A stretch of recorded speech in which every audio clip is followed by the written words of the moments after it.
Hi guys, so are you interested in knowing how to pleat your all-round gele perfectly? This might just be the right video. Stay with me and let's do this together.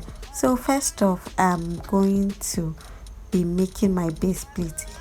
The measurement for this particular gele is 40 60.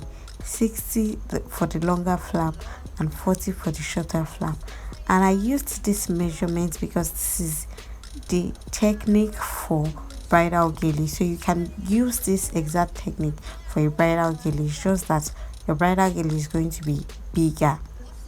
So I decided to use that technique for this gele because this gele is the bridal length of the usual bridal gele. So if I had gone round just once, like I tied it the usual owambe way, the usual round owambe, I would have had excess fabric that would have just made the back of the gele too bulky.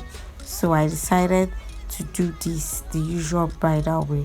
So you're rest assured that you can use this technique for your usual owambe, or you can use it for the bridal style.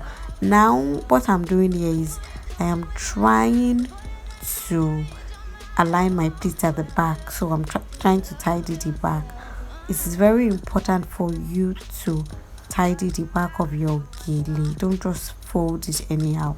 Take from the pleat that you've pleated at the front, then continue at the back, and remember the shorter flap goes up, the shorter flap goes up and the longer flap comes down.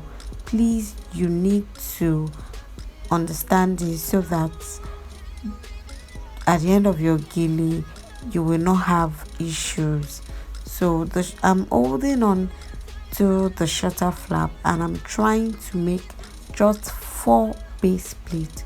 Just 4 base pleats. You can do 5, you can do 4, you can do 3, some even do 2. The essence of this is just to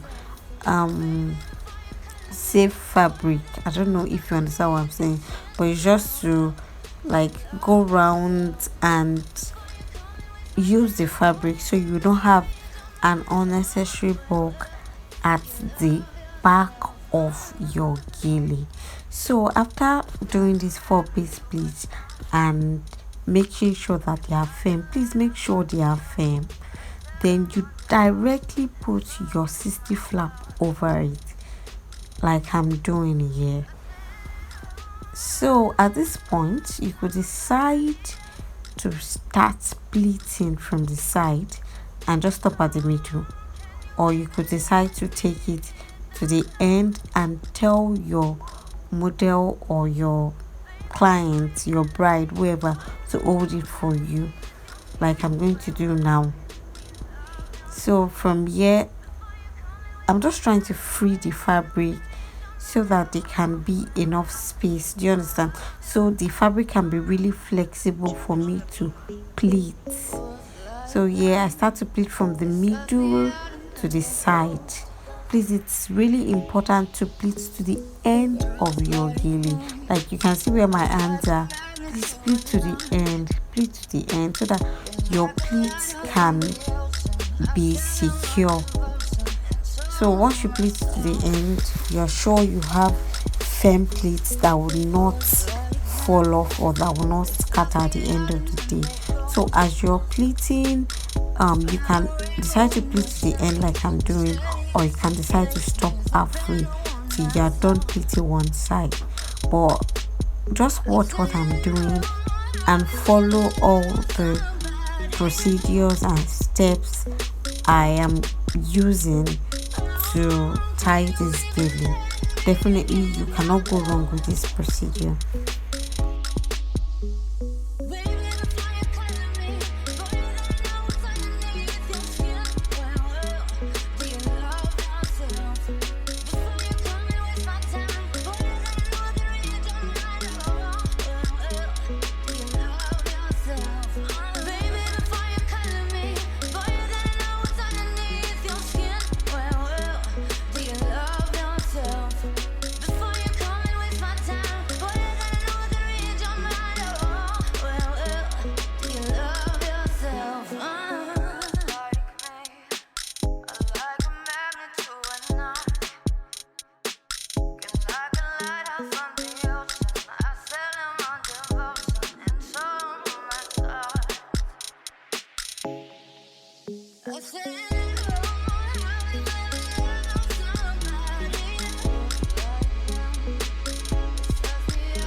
So this is exactly what I was talking about earlier.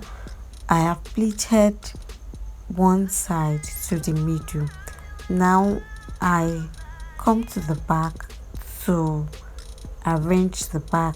But first off, the end of this this side I am on, I noticed that it was flappy at the end, so I wanted to make it really firm, and I decided to drag. You can see where I'm dragging. So once you drag that side, your gele, like the excesses at the end, would reduce.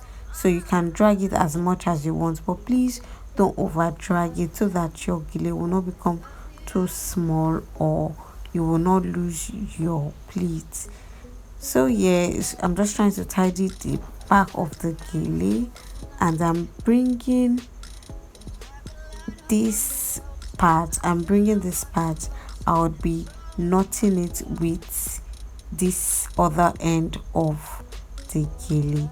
So please make sure you secure the ends of your gele really well. It's really important, and it's really important to understand that you cannot drag too much. You cannot drag that middle part too much so that you don't lose your front pleat, because it's connected to your base pleat. So yeah, after I've secured it to the back, I am just trying to finish up my pleat.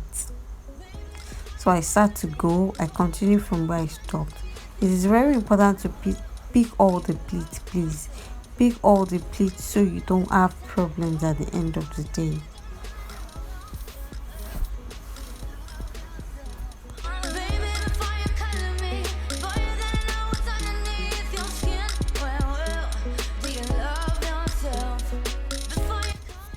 Why still pleating?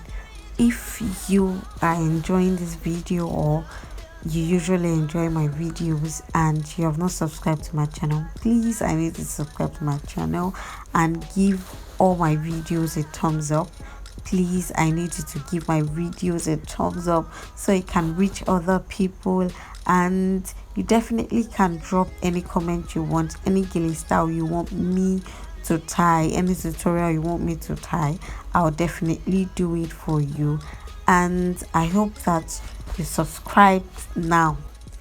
Thanks for hitting that subscribe button.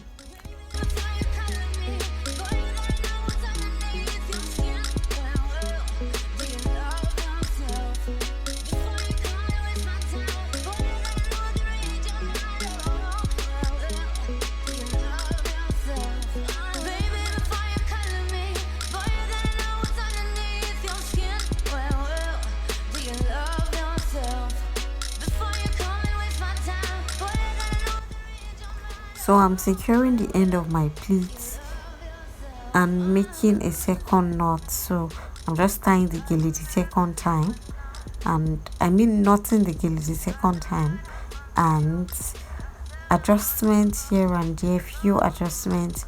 And most importantly, I'm not going to leave the back of my gele this way. It looks really untidy like this. So I just take this part and wrap it around so it can give it that clean finish. Please, it's important to tidy up your gele at the end of it. It's not just enough to leave the front really nice and the back untidy. Make sure that the back of your gele is very tidy. So now it's better, and I just come to the front, and do not forget to drag your gele. Do not forget to show off the airlines of your client or your model. This is the beauty of every gele. I hope that you've learned something, and you check my other videos for other gele tutorial. If there's anything you really want me to do, you can drop it in the comment section. I'll see you in my next one. Bye guys.